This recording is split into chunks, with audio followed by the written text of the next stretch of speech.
Proceed, Mr. Clerk. Order number 5, papers. Mr. Clerk, proceed. Order number 6, notice of motion. Mr. Clerk, proceed. Order number 7, statements. Thank you. Under this order, honorable members, we got 2 statements. One by Honorable Moses Mita, and the other one by Honorable Judas Dawa. Therefore, I request, because one for Mr. and Honorable Moses Mita just came the last minute, and the Speaker and Standing Order 1 has allowed it because of its importance. Therefore, I allow Honorable Mita, please come and make a statement.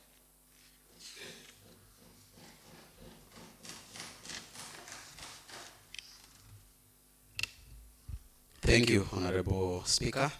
My name is Honorable Moses Mita, and I have the following statement. Honorable Speaker, Standing Order number 40 provides for the procedure of members to make general statements. A statement was sought on 5th November 2019 in this Honorable House in the following terms. I quote, Honorable Speaker, during a selection committee meeting held at Weston Hotel on Friday, 1st November 2019, Honorable Tariq Mulatia and Honorable Justus Kitengu, members of this committee, disrupted the meeting soon after the committee members voted to adopt a draft proposal by honorable members of that committee. They tore up the draft reports under deliberation by the committee and 3 chairs around, causing some damage to hotel property. The chairman of the committee had to call in the sergeant at arms. I seek to know what action has been taken against the said honorable members for causing a breach of peace during the said meeting. End of quote. Honorable Speaker, this matter was committed to the Committee on Powers and Privileges pursuant to Standing Order number 41 subsection 3 as it related to the conduct of honorable members. Section 15(5) of the County Assembly's Powers and Privileges Act 2017 provides that the Committee of Powers and Privileges shall, either by its own motion or as a result of a complaint made by any person, inquire into the conduct of a member whose conduct is alleged to constitute a breach of privilege in terms of Section 16, within 14 days of receipt of a complaint. Honorable Speaker, Article 259(3), Section C of the Constitution of Kenya 2010 states that a reference in the Constitution to an office, state organ, or locality named in the Constitution shall be read with any formal alteration necessary to make it applicable in the circumstances. Honorable Speaker, for fair administration of justice, the committee has been having meetings to hear all the witnesses and is yet to finish on the hearings.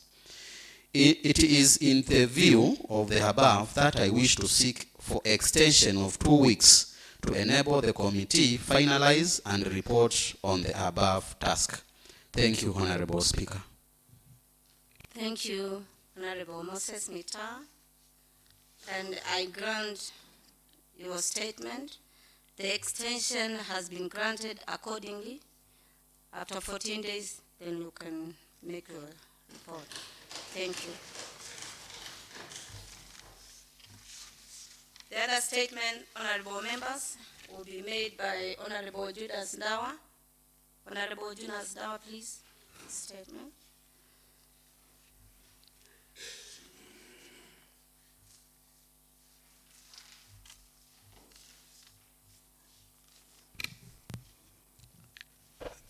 Thank you, Madam Speaker.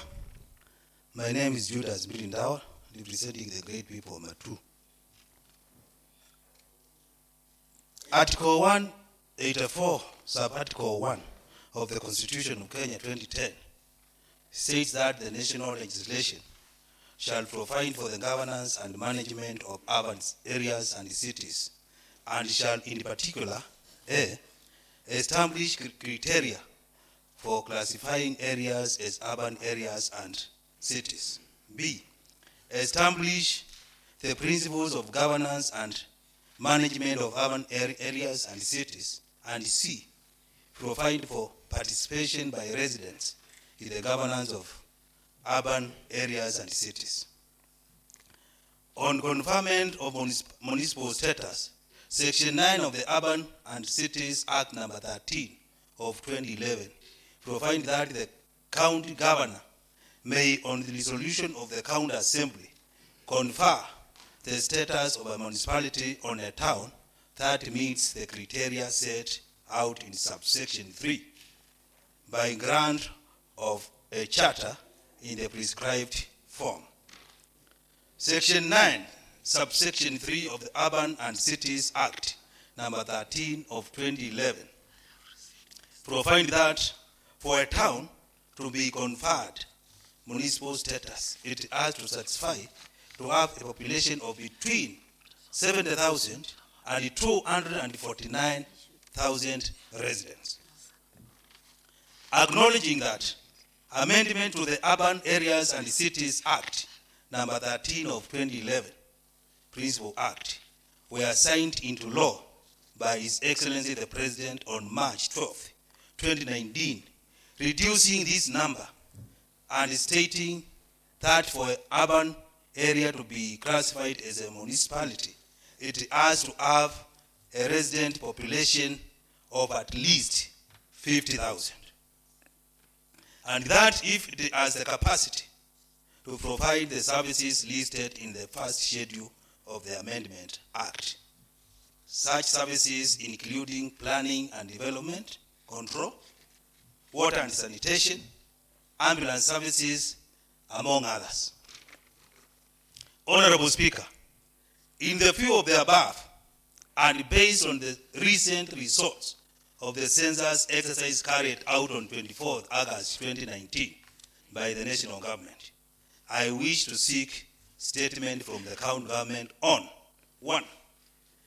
What is the county government doing to ensure Matu, Masi, Masinga, and Kathiani towns, which met the threshold provided for in the Urban Areas and Cities Amendment Act of 2019, are conferred municipal status? 2. When is the county government likely to submit the charters for the conferment of these towns to municipal status for approval by this county assembly? Madam Speaker, I wish to request for 2 minutes to earn more information on the said statement. Honorable Ndawa, thank you. Since you, after sitting down, you will not be able to contribute any further, then the 2 minutes will be allowed. Thank you very much, Madam Speaker. I feel much obliged. Madam Speaker, I wish to say that we have witnessed the benefits of having a municipality in place.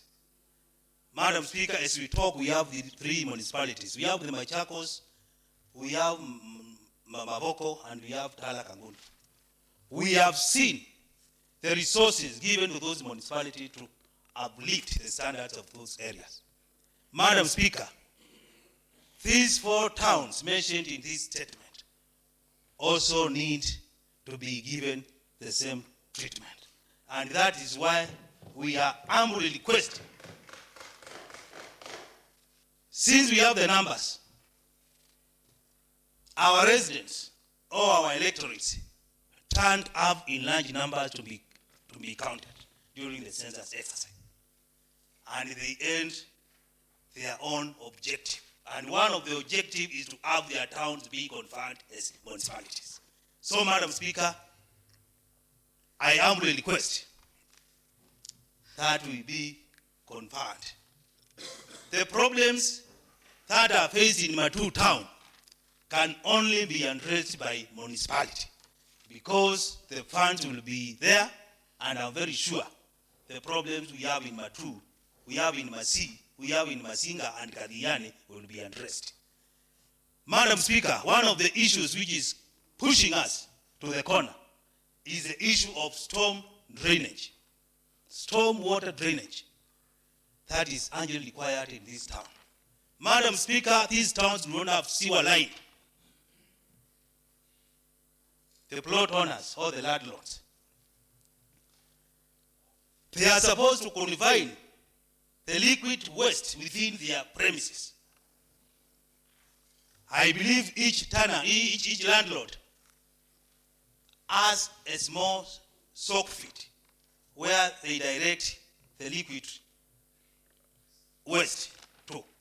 Once these pits are filled, you try to use a water pump to pump that water out. The NEMA people and the health people will be on your neck. So we are worried. Are we supposed to drink this water, or we are supposed to do what? So, Madam Speaker, if we have a sewer line, this problem will be addressed once and for all. The other issue, Madam Speaker, our town are in pathetic situation. We want to see capital works going on as the one which is going on in Kangundo and Itala Municipal, and also in MACHAKOS. The residents of Viata need also the same treatment, and Kadiani also. Madam Speaker,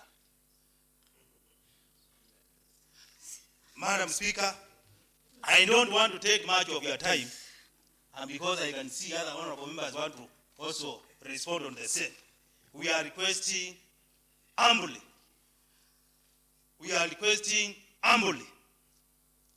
To have these things. Honorable Dawa, address the chair. Yes, madam.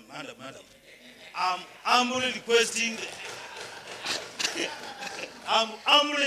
the chair to direct that this statement be responded to with immediate effect, so that we can have this problem solved. Thank you, Madam Chair. Thank you, Honorable Ndawa. Because it looks like it's a very serious and urgent deliberations that the House would want to ventilate on, I would allow members to really ventilate on this issue that has been brought so passionately by Honorable Ndawa. Honorable Betty.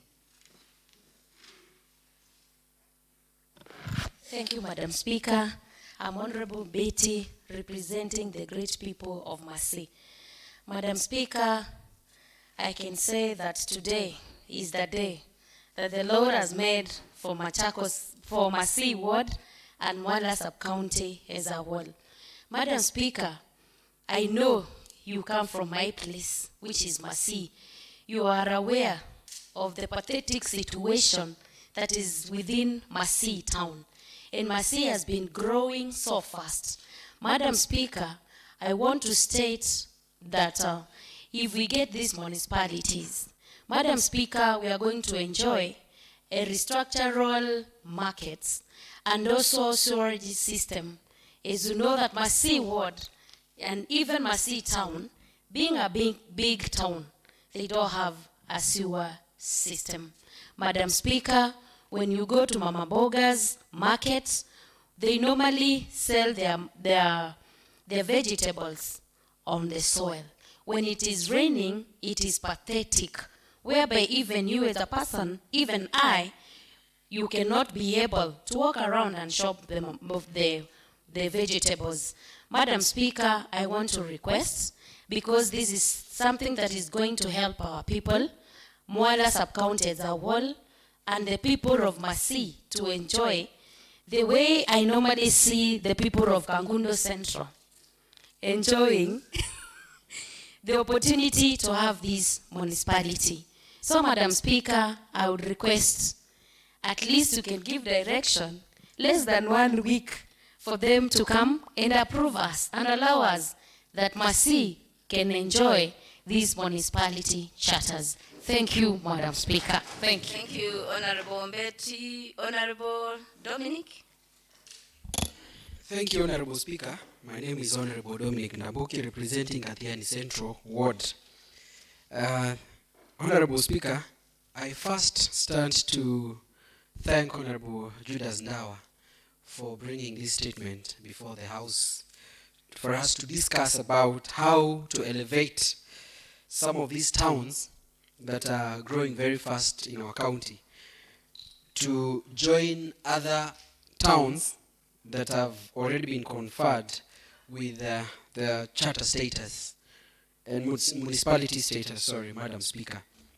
And personally, representing Kathiani Central Ward, which is mentioned here, Kathiani Town being one of the towns that are marked for the upgrade. Madam Speaker, I want to say that this is timely, and for us to grow the economy of this county, then we have to ensure that we come up with systems that will enhance the growth of the economy.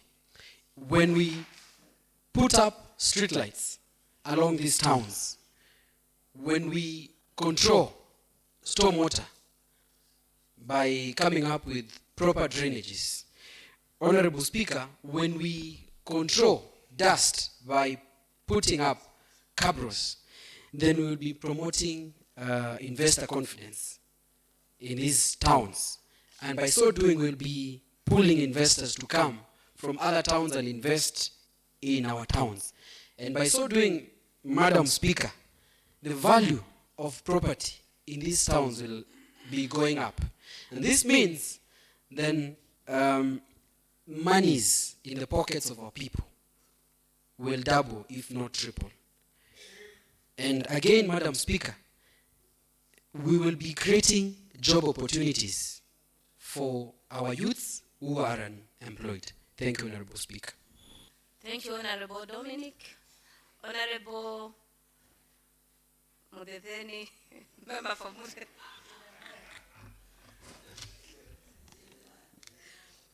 Honorable you. Jeremiah, excuse me. Thank you, Madam Speaker. And once again, I'm Honorable Jeremiah Munguti, representing the Mudetheni Ward. First, Madam Speaker, if you allow me, I would like to congratulate my candidates from the Mudetheni Ward who have just gotten the KCPE results. They have done marvelous. And I want to congratulate the candidates for that good job well done. Madam Speaker, on this issue of municipality, I want also to support Honorable Ndawa for this statement. But how I wish the statement could have included all other wards which come from Mwala Sub-County, Madam Speaker. Because, Madam Speaker, it is through history that we learn through others. We have seen MACHAKOS Sub-County, which have just grown within a very short period because of these charters, because of these municipalities, Madam Speaker. Also, Kangundo and Matungulu Sub-County, which have grown in a rapid, in a very great improvement in the development of the area. And therefore, Madam Speaker, me as a representative of the then ward, I would request if the statement could have just written in another format so that we can include all other wards. Like we have my dear friend Honorable Kisila here, he comes from Mwala Ward. We have also Honorable Thomas Mutinda, who is from Wamunyu, and also not forgetting me, Honorable Miuni. Point of information, Bwana Jeremiah. Thank you, Madam Speaker. I want to inform the honorable member that we have only taken one town in every sub-county. But who is going to take care of all other towns within the other sub-county? Masinga is going to take care of all other towns within Masinga sub-county. Masi is going to take care all other towns, including Wamono and Modeden. So the MCA should not be worried about what is happening. Thank you, Mr. Madam Speaker. Honorable Jeremiah, I hope you are. Thank you, Madam Speaker. I'm well guided, but Honorable Ndawa, as member of this county assembly, you should also love your brother as you love yourself. But all the same, I withdraw, and I support you for that. Masi is my nearby ward, and actually, Masi, if you look at Masi town, it is also growing, and we deserve to have a municipality. Likewise to Matu, Kadiani, and Masinga. Therefore, Madam Speaker, I stand to support the statement, and I'm requesting if the honorable members can just pass this statement. Thank you, Madam Speaker. Thank you, Honorable Jeremiah. Honorable Tariq Mulatia. Thank you, Madam Speaker. My name is Honorable Tariq from Masinga Central, the majority whip of this House. Madam Speaker, I start by congratulating my brother. We almost come from the same place, the same terrain, the same climate, the same weather, and I fully support because devolution is real. And we've seen regions developing. We have witnessed what these charters can do. Some of us who have interest in Nairobi, they have seen what charters can do. Madam Speaker, if you come to our area, if you go to Masinga, you will find even the governor of this county, Dr. Alfred Mutua, realized the importance of developing these areas. He tarmacked a road from Kivandini to Masinga town. We need a lot of this development, and we know our resources are very limited. Like when you come to our revenue, we know that the equitable share has been slashed. That's why we are requesting this Honorable House, if we can come together. And this region, Honorable Ndawa has brought forward, it's Yata. It's where it is very dry, and the population is growing day by day. Now we have good population which can be considered by these charters. Honorable Speaker, I really support this statement, and I urge the county government of Machakos to do as fast as possible, at least for these regions to be captured in the next allocations, Madam Speaker. Thank you. Thank you, Honorable Tariq Mulatia. Honorable Member for Amunyu Thomas Mutinda. Thank you, Madam Speaker, for giving me this opportunity. And I want to thank the MCA for Matu for this statement. Madam Speaker, I'm happy that the statement has come. And when you remember very well, Matu was a town council. And when we came to this dispensation, it was left out. When we had Mavoko, we had Machakos, and we had Talak and Gundo. So it was like an opposite, but the statement is coming at the right time. So I think it's good that such status is reinstated for a municipality and others also benefit. Madam Speaker, I think when you go to these wards, they mentioned wards, Masi, Kadiani, they have grown of age. And I think they should be given. And also, it's only municipal, not only municipal status which can be earned. There are also town status which can be given town boards for other smaller wards which do not qualify. So all is not lost, and I urge the county government to do an audit, follow the census, and identify which municipalities can be given, which town boards can be given, so that our people can benefit, because it's a source of income. Madam Speaker, I think going that way, we'll be able to do a lot of development, and our people will benefit. The other thing is there's need to do marking of town boundaries. Normally, town boundaries should be marked because previously we had the boundaries which were for local authorities then, and now towns have grown.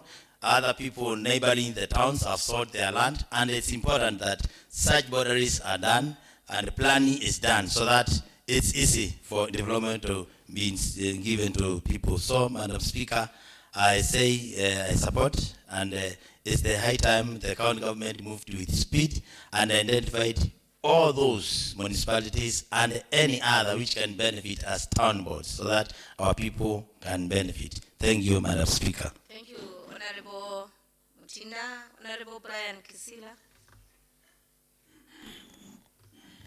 Thank you, Madam Speaker. And first of all, I'd like to congratulate you for being our speaker today. Actually, Thank you. being a daughter from my home area, I'm very proud. And you fit in that chair. You fit in that chair very well. Thank you. I'm here to support the motion and the statement by Mheshimiwa Ndawa. It is very timely. We have gone to Kangundo, Tala, Athi River, and Machakos, and we have seen what these municipalities are doing. It is a high time, as people from Mwala sub-county, we are given that opportunity. If you look at a town like Masi is growing very fast. Wamonyo, Mione, Mwala, Mudedene. These towns are growing very fast. And we need to ensure that our people get income by ensuring these towns have the capacity to be well planned. Madam Speaker, as you are waiting for the municipality to come, Chairman of Budget, we need to allocate money for town planning. If you go to Masi today, go to Mwala, go to Amonyo, go to Bione, go to Mudedene, these towns are poorly planned. And we need something called spatial planning. Spatial planning. Even as we are waiting for the municipality to come, which we are very sure they are coming, because our people, the numbers are there. Our people have given birth to quite a number of children. Now, Mala sub-county, we are on 181,000. And very soon we'll be on 250,000. So, and we have encouraged our people to ensure that we have more people so that we can take care of them with these municipalities. So, with the new budget, even tomorrow, we hope in this budget we are passing tomorrow, supplementary budget, we hope they have provided some money for spatial planning so that our towns can be well planned. I fully support the statement, my brother. Thank you. Thank you, Honorable Brian Kisila. Honorable Kisini. Thank you, Madam Speaker. My name is Honorable Robert Kisini, representing the people of Athi River. I first want to say thank you to members for the support they gave me over the weekend when they had a pre-wedding of my son. Madam Speaker, again, I want to applaud the member who brought this statement, Honorable Dawa, for bringing such a good statement. It is the high time the census has spoke, because the last census was in 2009 and now it is 2019. I think it has promoted, it has brought together so many other towns which have grown through that period. I want to say that when we were at a meeting at 67 Hotel, for those people who come from the already existing municipalities, we were encouraged. We were told that the facilitator has told us that it is good to include more towns so that they can also benefit. And it is the high time I'm also calling for everybody, because the census spoke for itself, almost every region has qualified.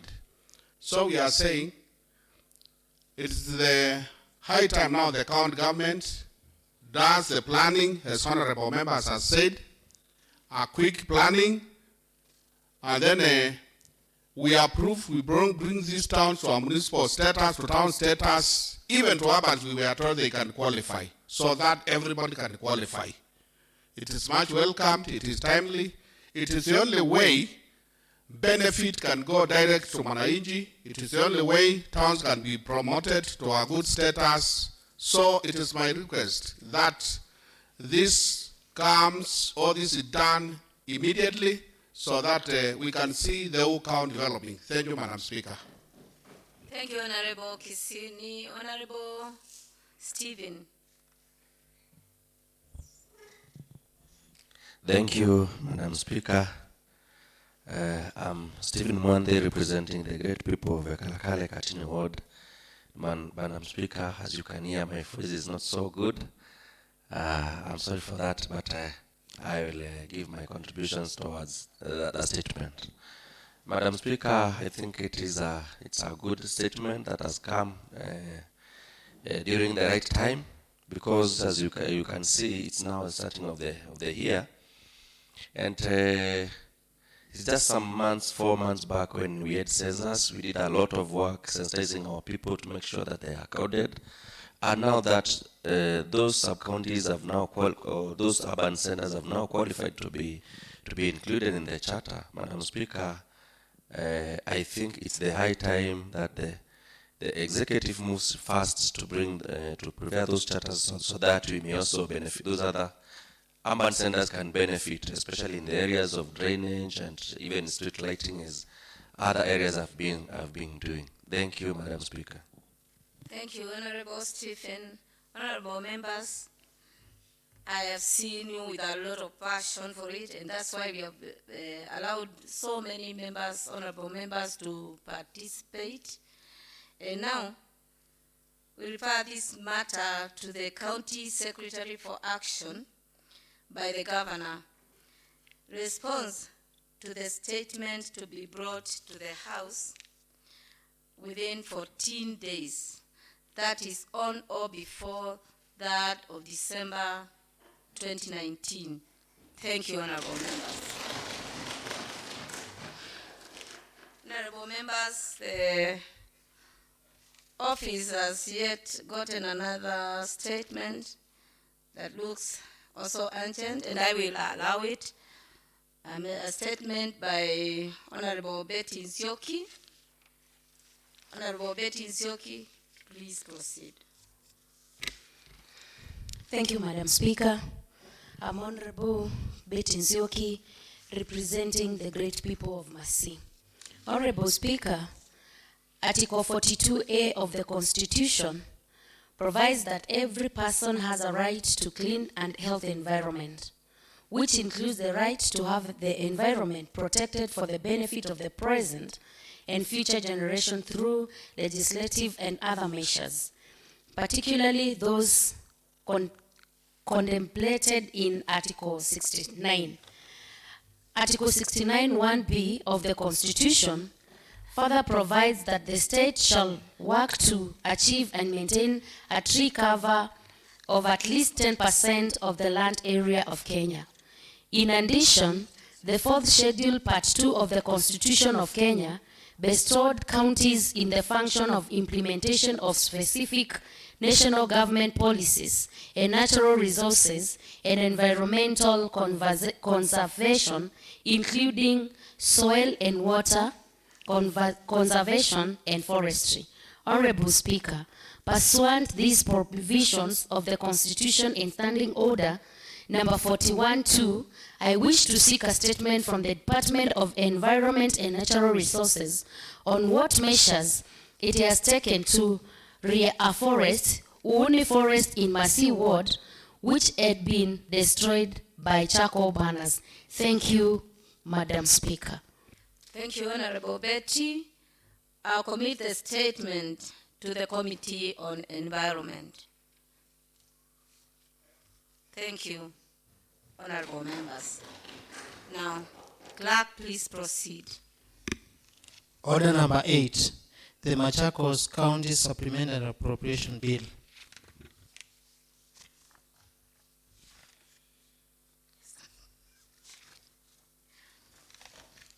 Under this order, Members, I'll call upon Honorable Dominic Dabuki, Chairperson, Budget and Appropriation Committee. Proceed. Thank you, Honorable Speaker. My name is Honorable Dominic Mulondambuki, Chairperson, Budget and Appropriations Committee. Honorable Speaker, pursuant to Standing Order number 119, I beg to table the Machakos County Supplementary Appropriation Bill number 4 of 2019 to this Honorable House for the first reading. Thank you, Honorable Speaker. Sorry, Honorable Speaker. I beg to repeat. Honorable Speaker, pursuant to Standing Order number 119, I beg to table the Machakos County Supplementary Appropriation Bill number 6 of 2019 to this Honorable House for first reading. Thank you, Honorable Speaker. Thank you, Honorable Dambuki. I'll ask the clerk to read the short title of the bill. Mr. Clerk. The Machakos County Supplementary Appropriation Bill of 2019. Thank you, Mr. Clerk. I commit the bill to the Budget and Appropriation Committee. Thank you. Clerk, proceed. Order number 9. Motion. Honorable members, on this, I'll call upon Honorable Dominic Dambuki to proceed with the motion. Thank you, Honorable Speaker. My name is Honorable Dominic Dambuki, Member of County Assembly representing Kathiani Central Ward. Honorable Speaker, that aware that the 4th schedule of the Constitution of Kenya, 2010, bestows the county government with matters of implementation of specific national resources and environmental conservation, including forestry. Aware that Section 8 of the Forest Conservation and Management Act of 2016 establishes the Kenya Forest Service, whose function, amongst others, is to conserve, protect, and manage all public forests in accordance with the provisions of the Act. Further aware that Iveti Forest, which occupies parts of Machakos and Kathiani sub-counties, is gazetted as a public forest pursuant to Section 31 of the Forest Conservation and Management Act of 2016. Aware that the old trees along the Kathiani-Machakos Road sometimes fall off and cause obstruction to motorists. Cognizant of the fact that the safety of the road users there is needs to come up with measures. Cognizant of the fact that for the safety of the road users, there is need to come up with measures to clear fall of trees along the aforementioned road. Acknowledging that His Excellency the Deputy President imposed a 3-month logging ban on public forests, which expired on 24th May 2018. Honorable Speaker, I wish to move the motion that the County Government of Machakos, in collaboration with Kenya Forest Service, puts up measures to clear all the fall of trees along the roads which pass through Katunga Forest Complex since the national ban on logging expired. Thank you, Honorable Speaker. Thank you, Honorable Ndambuki. Do you have a seconder? Yes, I call upon Honorable Moses Mita to second. Thank you. Honorable Moses Mita. Thank you, Honorable Speaker. My name is Honorable Moses Mita, representing Kangundo Central Ward people. I second the motion by my colleague, Honorable Ndambuki, and Madam Speaker, just to add a few. How I wish it could be amended to read and another area where we have such forests, because in my ward, such scenes are common. Thank you, Madam Speaker. Thank you, Honorable Moses. I now propose a question that the county government of Machakos, in collaboration with Kenya Forest Service, puts up measures to clear all the tall trees along the roads which pass through Katunga Forest Complex since the national ban on logging expired. I invite honorable members to contribute to this debate. Honorable Brian Kisila. Madam Speaker, I'm in shock.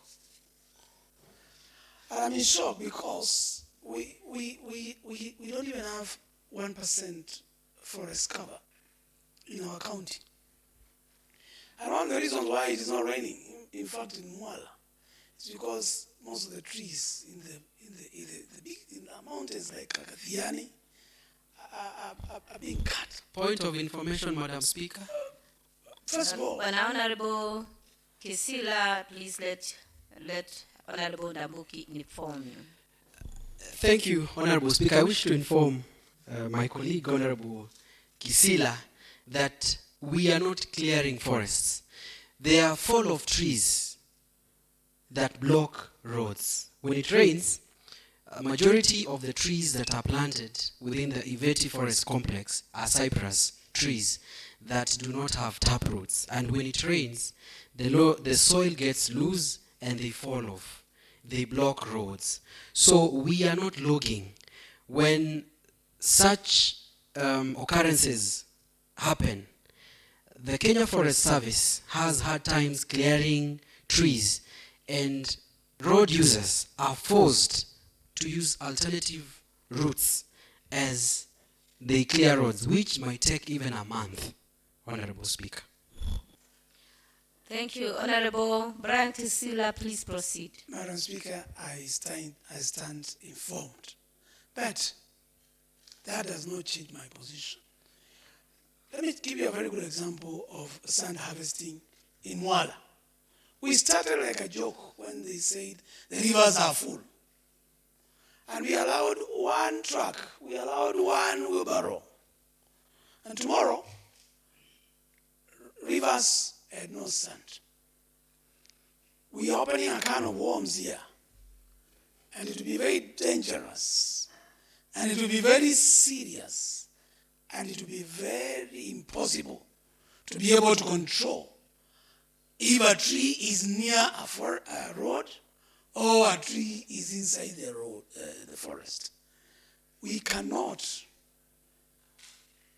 and I repeat, we cannot even discuss any element of tree cutting in Machakos County because I'll allow that point of information from Honorable Angela. Madam Speaker, thank you for giving me the opportunity. My name is Angela Munyasia, elected by Wiper Democratic Movement.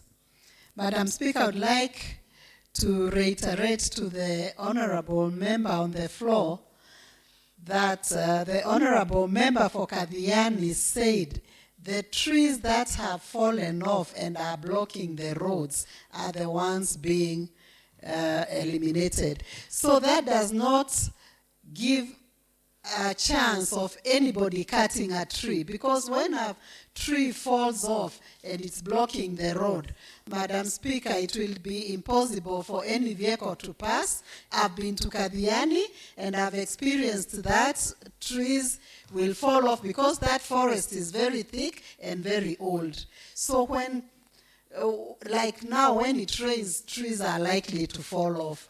Madam Speaker, that is all I have to say. Thank you, Honorable Angela. Honorable Brian, please proceed and summarize. Thank you, Madam Speaker. You are learning that job. You are learning that job very fast.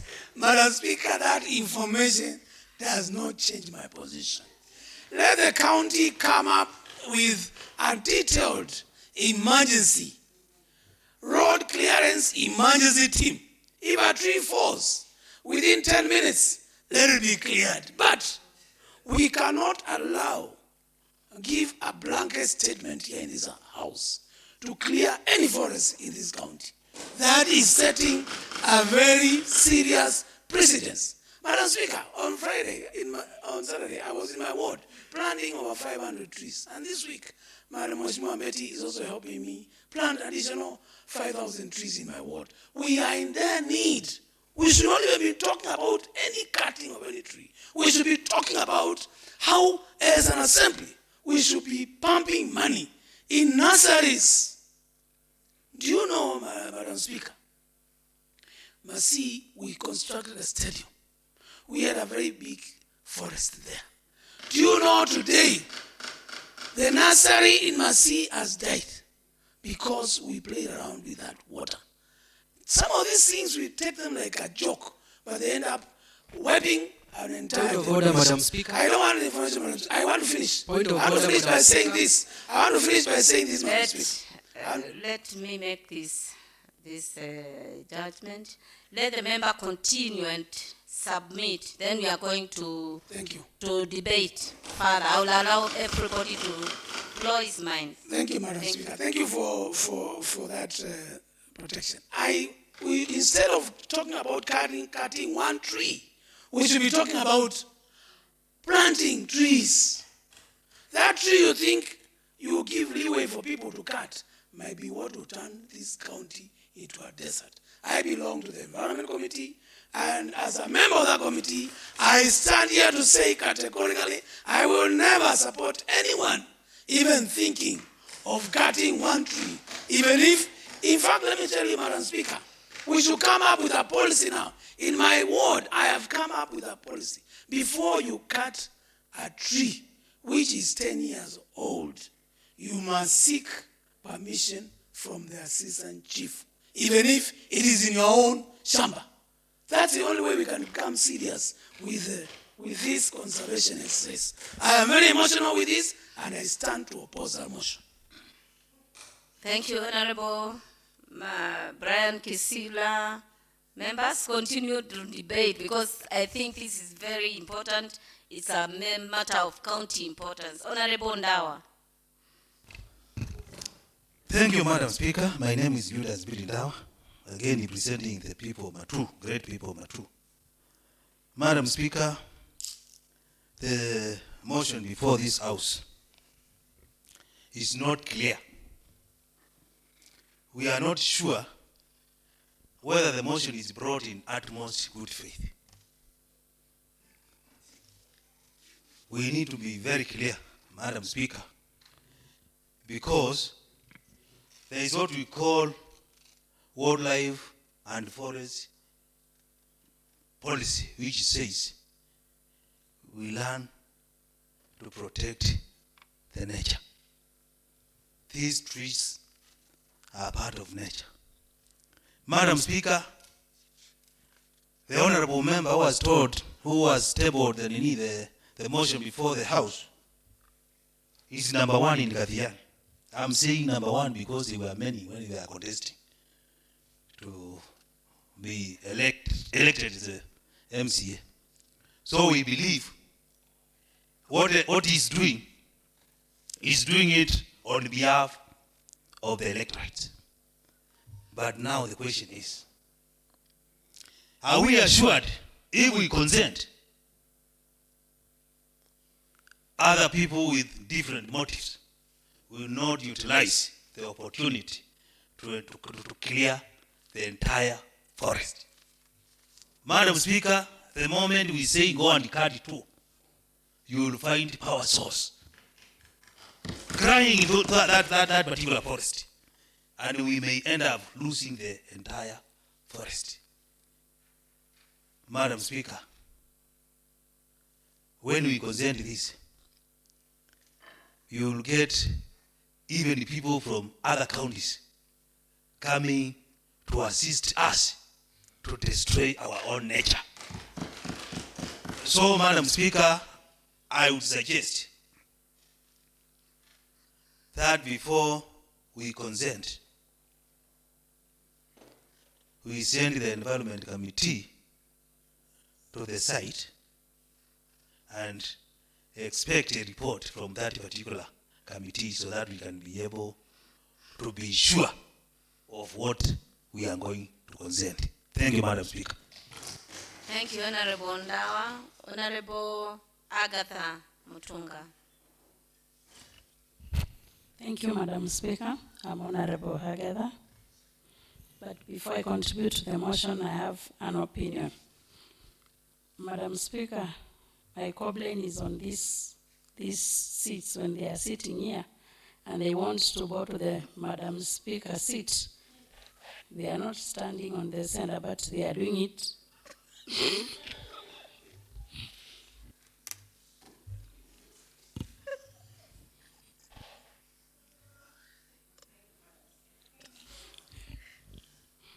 They are seriously doing it on my chest. So,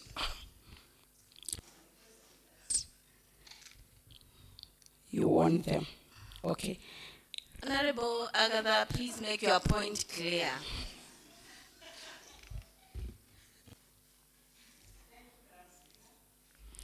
My point is that when members on these seats, they want to go to the chair, when they are going out, they are not making mistakes, but they are disturbing me sitting on that seat. So I request you warn them.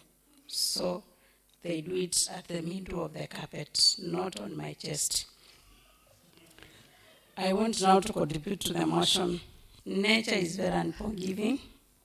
So it's very unfortunate that we have a member in this assembly saying that we should give go ahead to cut trees. So, Madam Speaker, I stand to oppose that motion, in mind that nature is very unforgiving. And there is one time we brought a motion in this house that we should not allow anybody to cut trees. So I stand to oppose the motion. Thank you, Madam Speaker.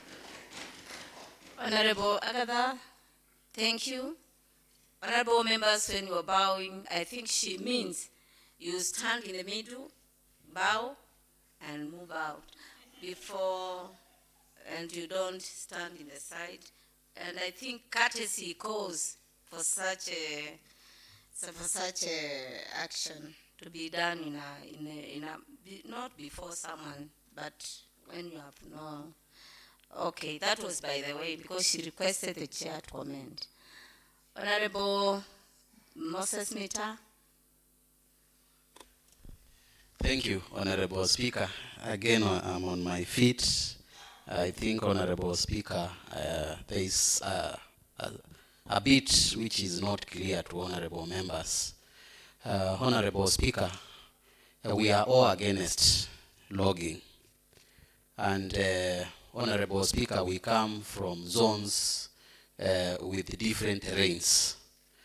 Honorable Speaker, I believe, gauging on what Honorable Kisila has stated, I believe to him he meant we would rather move the road than the trees. Honorable Speaker, I believe this is not a statement or a motion on allowing tree logging. It's a situation whereby, and I wish honorable members would visit his area. I've been there on several occasions. Honorable Speaker, we have trees which are very old and not stable. And prevention is better than cure, Madam Speaker. There is no need, especially now when it's raining. The soil is loose. There is no need of waiting for a tree to fall on someone's family for us to rush our machines there to clear the bushes when we have already either lost life or someone has been injured. The request here is very clear. We have trees which the Kenya Forest officers can declare unfit. We are only requesting, and I said even in my area, I have such incidences, Madam Speaker. What we are requesting is permission, because at the moment, for you to get that permission, you have to wait for a report to come from Embu. That's where the headquarters is. When we can do this thing locally here, we want our officers to be permitted, whenever such occurrences are about to happen or have happened, our officers from within to have that permission. Because as it is now, it's like the forest department is not devolved. It takes time, honorable members, for you to get that permission and assume a tree has fallen and it has blocked, surely, a village. And maybe we have emergency cases. Will we have to wait permission from all the way from Embu to come so that we can move our people in case of emergencies? It's very clear, Madam Speaker, and as Honorable Ndawa has requested, there is no way, even if we pass this motion, it will go beyond without the approval of the Environment Committee. what I would request honorable members, because of that urgency and need to take that caution, they allow that this motion to go to Environment Committee, Madam Speaker, so that the report now will be able to adopt the committee, will be able to adopt the report or refuse about it. Let's give that opportunity to Environment Committee so that they give us the way forward. Thank you, Madam Speaker. Thank you, Honorable Mita. Honorable Angela. Thank you, Madam Speaker. I believe, Madam Speaker, that every member in this House knows about conservation of the environment, and I don't expect, Madam Speaker, anybody to stand here with ill intentions to have a forest destroyed. Madam Speaker, I concur with Honorable Mita. I've been to Kadhiani, and I repeat, Madam Speaker, and I have seen those dangerous trees, and I have seen what damage it is they can cause on any passers-by, even a motorcycle rider, a driver, anybody walking on their feet. It can easily fall on them and cause more damage than it would if it was cut. Madam Speaker, it's like saying an elephant in the forest is on the loose, and because we want to conserve the animals, we should wait until the wildlife procedure is carried out to take a month or two, and in the meantime, the elephant is destroying people's lives.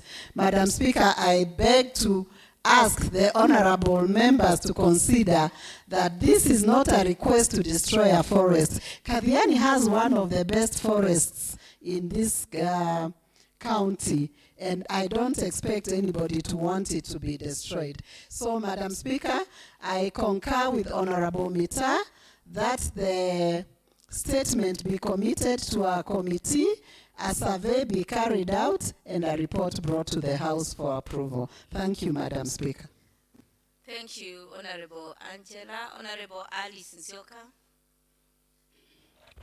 Asante, Bi Speaker, kwa kunipa nafasi. Bi Speaker, nataka kuleta tukio, ni kujulisha tukio ambalo lilitokea mwaka 1992.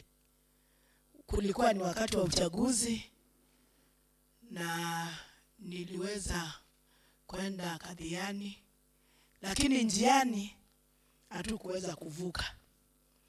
Tulikuta mti umeanguka, na kwa bahati mbaya uligonga mtu akiwa ndani ya gari akavunjika.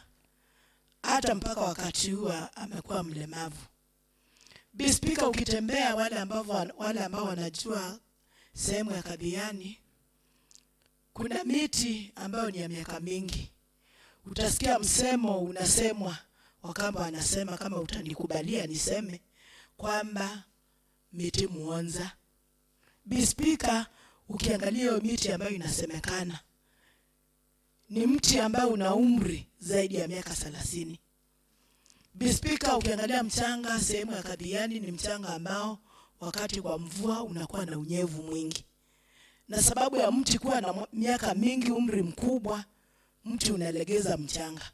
Kwa hivyo inakuwa ni hatari kubwa kwa wanaoendesha gari, wanaotembea miguu, wanaoendesha baiskeli ama pikipiki.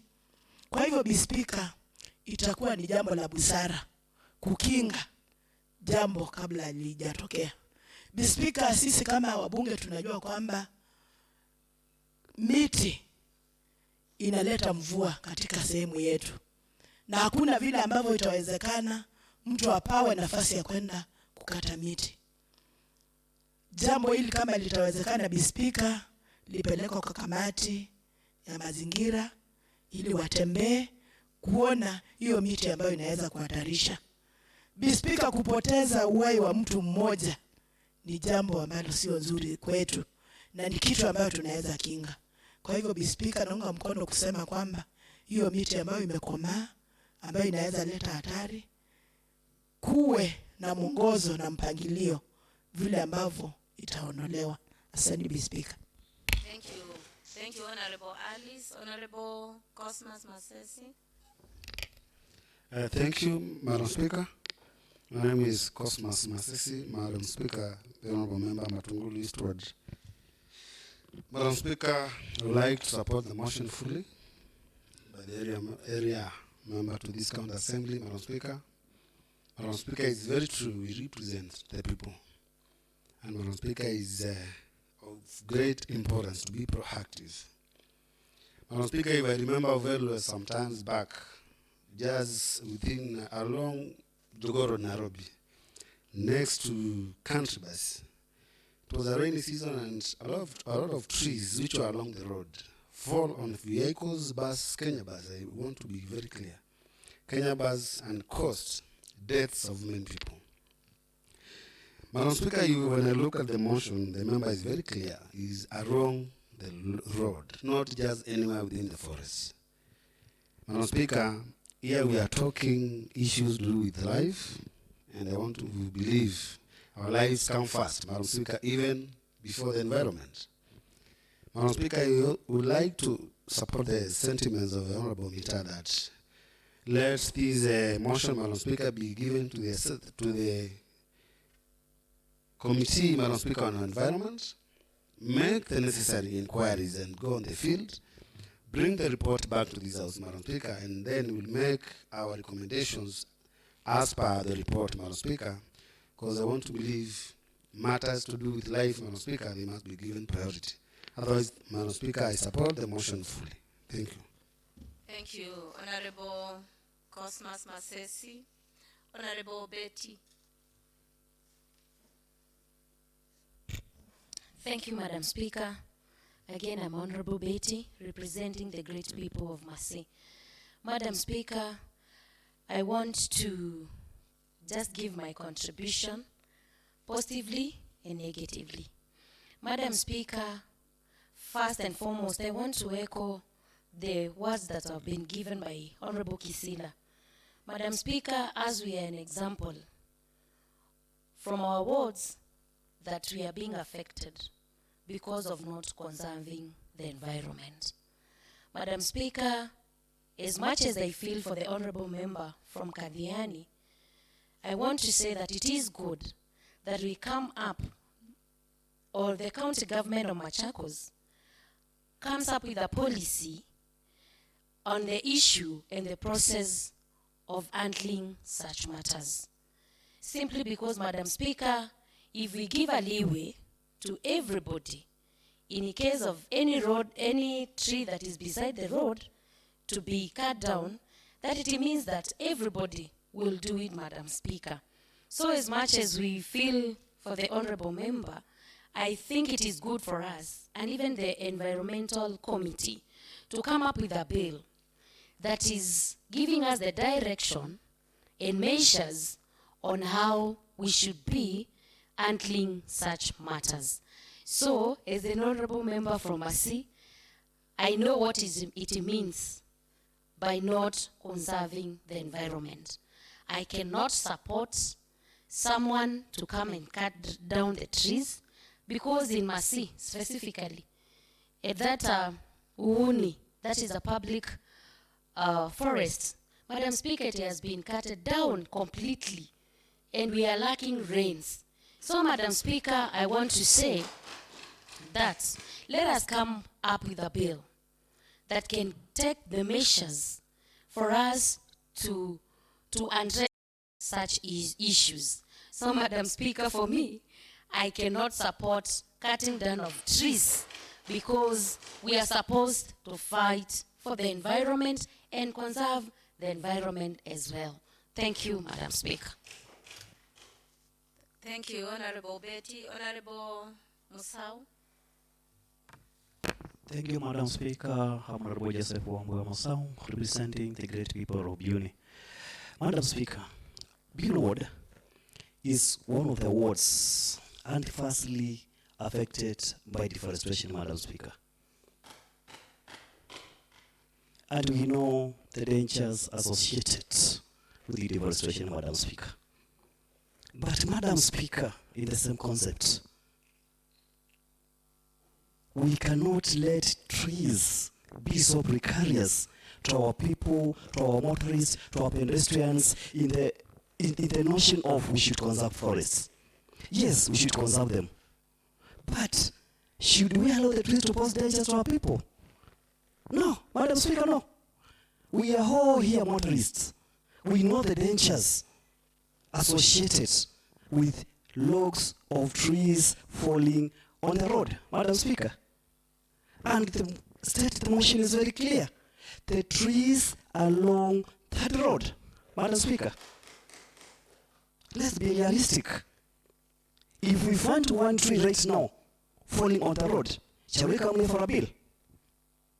Madam Speaker, it is the time we are proactive rather than reactive to these matters. We understand the vitality, the importance of the trees. But the lives of human beings are more important than the trees. Let's be realistic, Madam Speaker. Despite how much we navigate on this motion, Madam Speaker, it shall remain clear that our lives and the lives of our people are more important than the trees. Let the trees along the roads, Madam Speaker, be removed. If you allow amendment of the motion, Madam Speaker, still in our bus park, like the MACHAKOS bus park, we have trees hanging dangerously, Madam Speaker, right now as we speak. Posing danger to the people in the bus parks, posing danger even to our vehicles, Madam Speaker. Point of information. Point of information, Honorable Christine Koki. Thank you, Madam Speaker. My name is Honorable Christine Koki, elected by the Wiper Party. I would like to inform the Honorable Member. He's just said that the trees are posing danger to human life. And I would also like to inform the Honorable Member that there is no life without trees. I believe most of you went to school, most of you went through classes, and we know that trees give us oxygen. So there is no life for human beings without trees. Thank you, Madam Speaker. Thank you, Honorable Christine Koki. Honorable Sir, please proceed. Thank you, Madam Speaker, for such information. But I would urge the member to realize there is even industrial oxygen. It's not a must for a tree to be there for there to be oxygen. The oxygen in the hospitals is not from trees. Thank you, Madam Speaker. Point of information. Madam Speaker. Point of information. Madam Speaker. He has already gone from that point.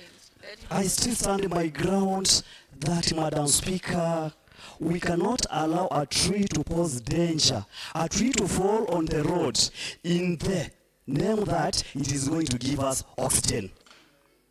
Madam Speaker, let the trees, just the trees as the motion says, Madam Speaker, along the road. The move of the motion is very categorical, Madam Speaker, that the trees along the roads. Nothing else, Madam Speaker. It's not saying we practice deforestation, Madam Speaker, on the so-called the sacred forest, Madam Speaker. Let's be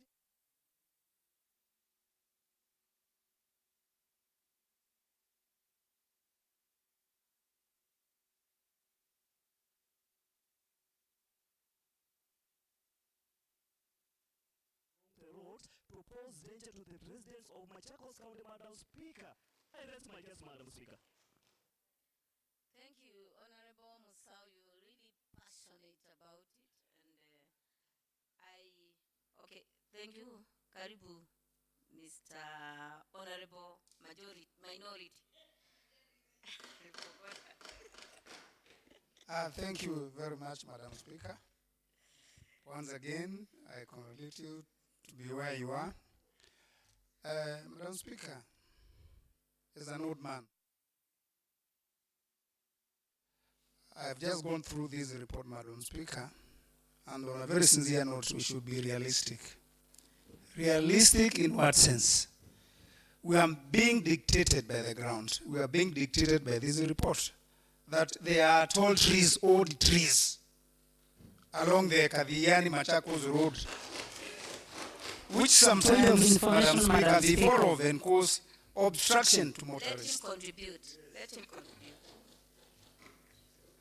And I repeat again, Madam Speaker, the statement, the motion dictates the ground.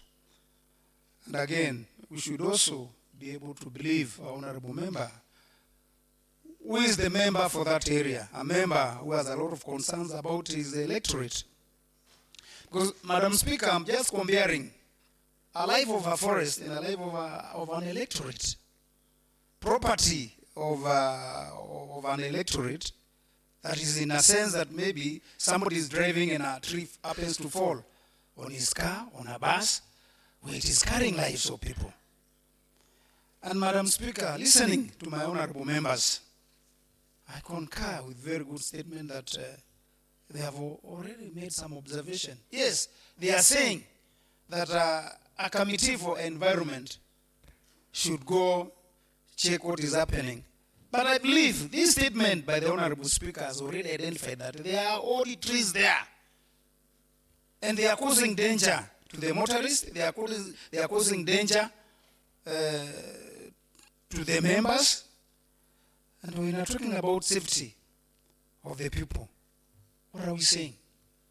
And as an honorable member, you should stand here to prevent a situation, because prevention is better than cure. So in that regard, Madam Speaker, I will not even waste a lot of time other than saying, just for the purpose of clearing some doubts, we should send a committee, yes. Before that,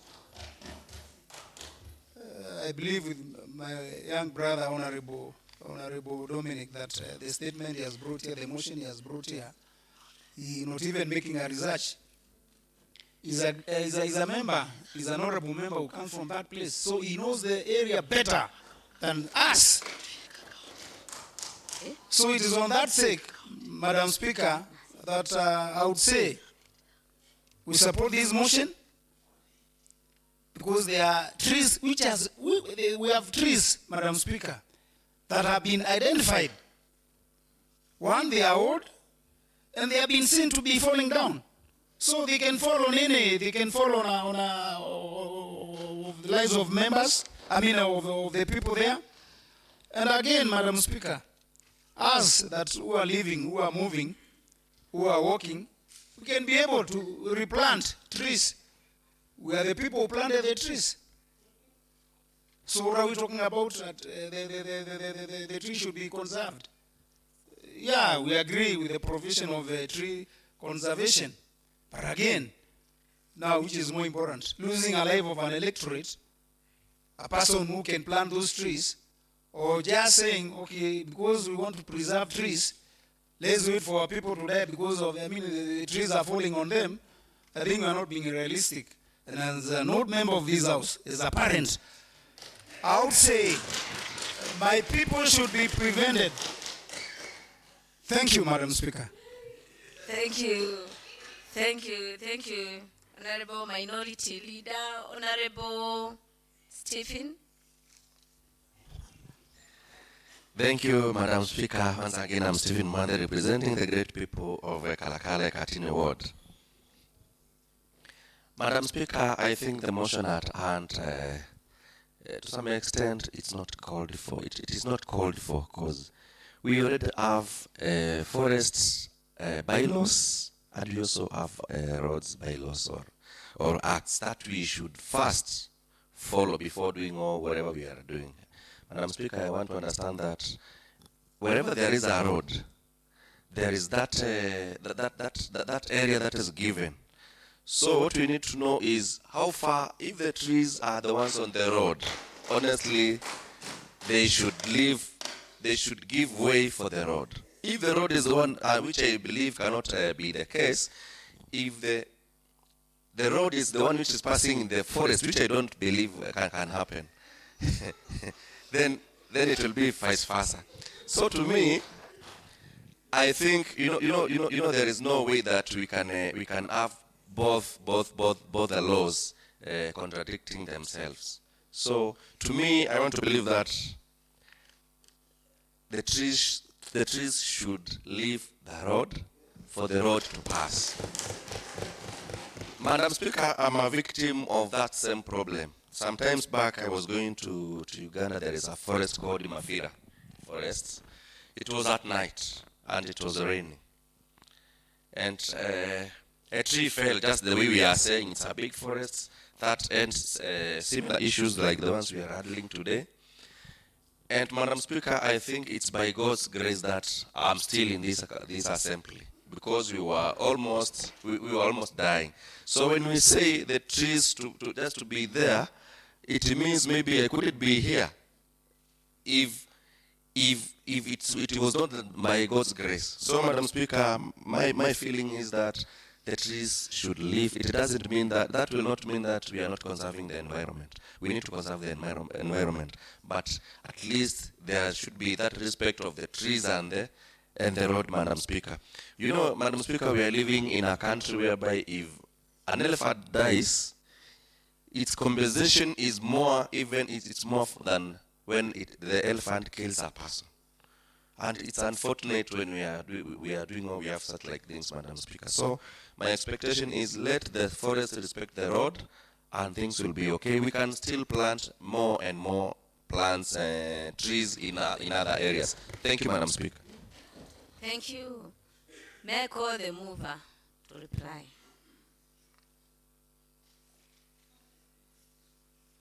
Thank you, Madam Speaker. I wish to thank the House for the lively debate. And Honorable Speaker, if you allow me, we had a tete-a-tete with Honorable Moses Mitan saying that we need such kinds of debates in this House where we make the House lively. Honorable Speaker, the importance of environmental conservation cannot be underscored. And Honorable Speaker, lives of our people come first. And I brought this motion before the House with the interest of our people at heart. Honorable Speaker, I am a victim of circumstances where at one time I was commuting to Nairobi from home. That time I used to work in Nairobi and I would commute from home to Nairobi on a daily basis. And Honorable Speaker, my vehicle was involved in an accident within the said forest complex where a tree fell on it. Madam Speaker, just like Honorable Stephen Wandia said, such occurrences... Point of order, Madam Speaker. Let him reply. Let him reply. We have no quorum.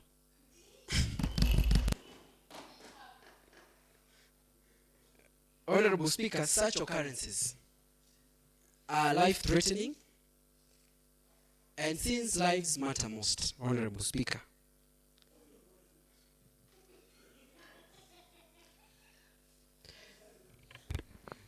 Madam Speaker, we have more than quorum.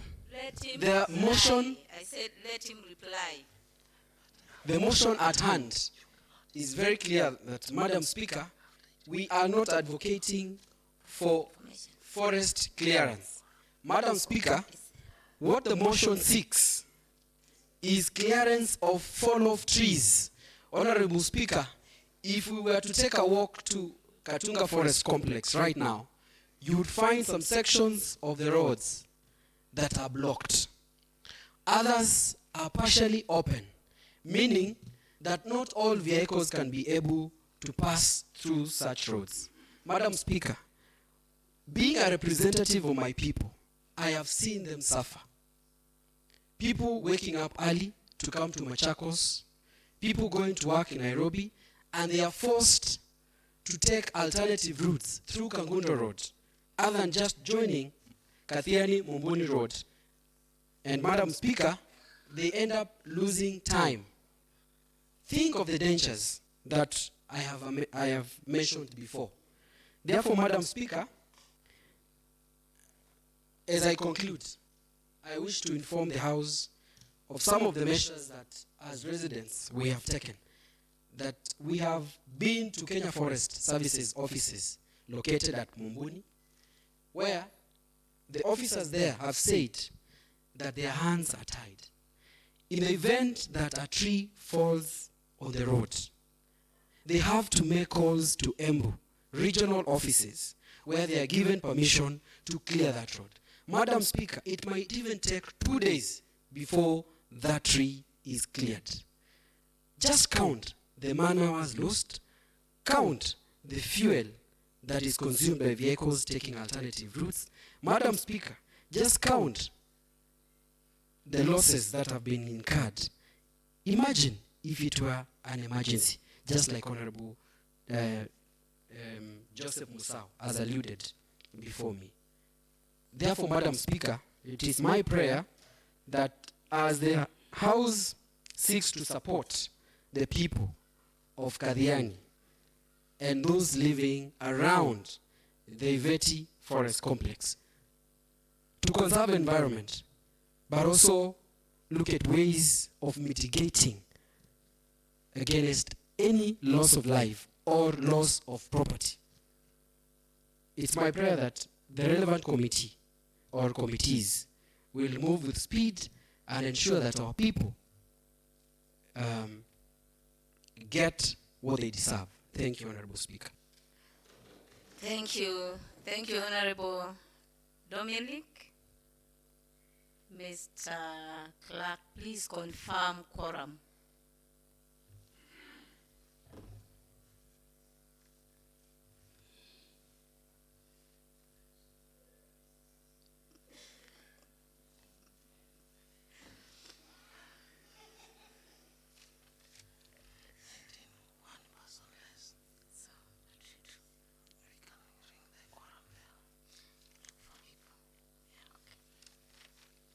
Members, we lack quorum by one person.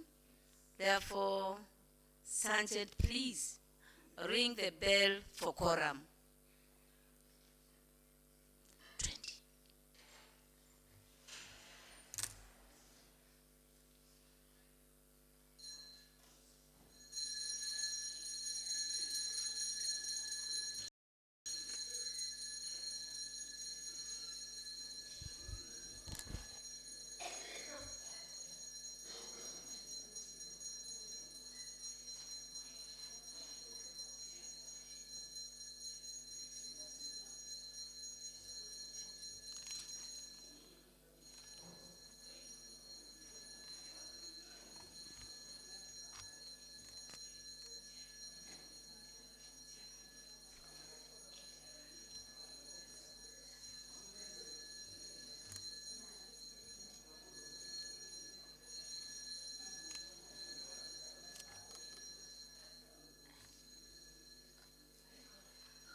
And now I put the question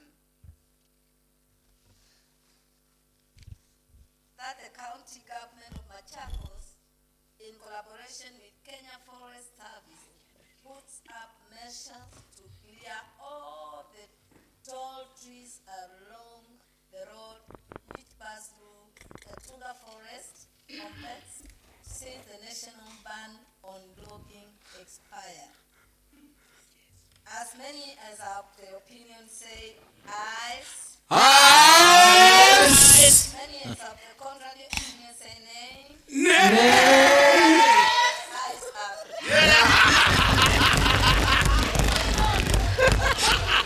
Where?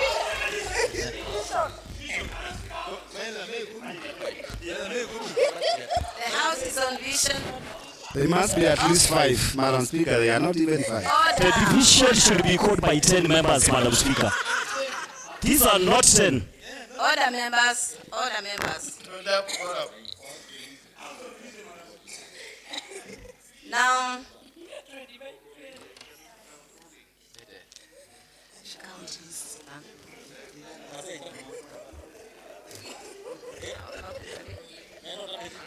now they are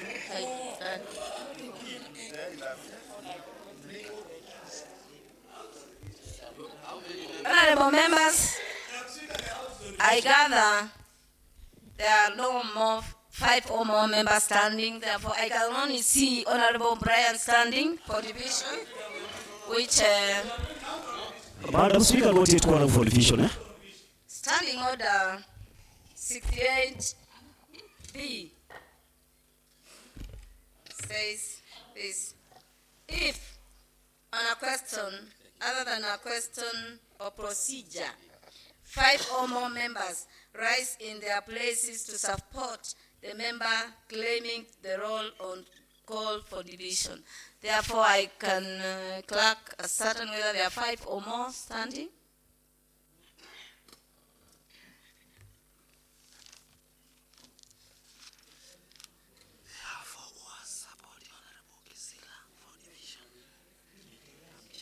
So, I see. Honorable members, Honorable Kisila, who stood for division, does not gather more than 5 members. You are counting yourself. There should be 5.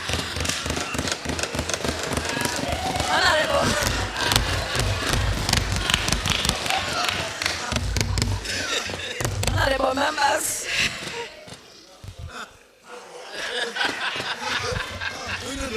Power. Honorable members, I thank you for such a lively debate, and your contributions have really called for someone to really think seriously about conservation of our environment. This one does not go, we wouldn't allow it to go unmentioned, that forest is life, and life is also forest.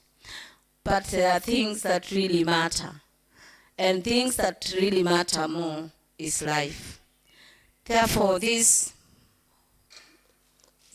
motion will be committed to the Committee on Environment, and they should also put Honorable Mita's sentiments to check on other areas, because they really call for county importance procedure of checking on our lives and on our environment.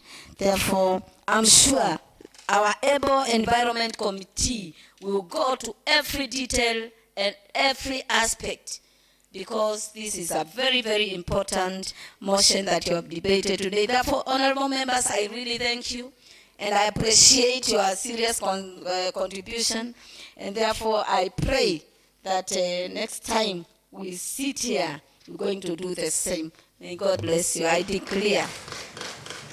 Now the house is adjourned to the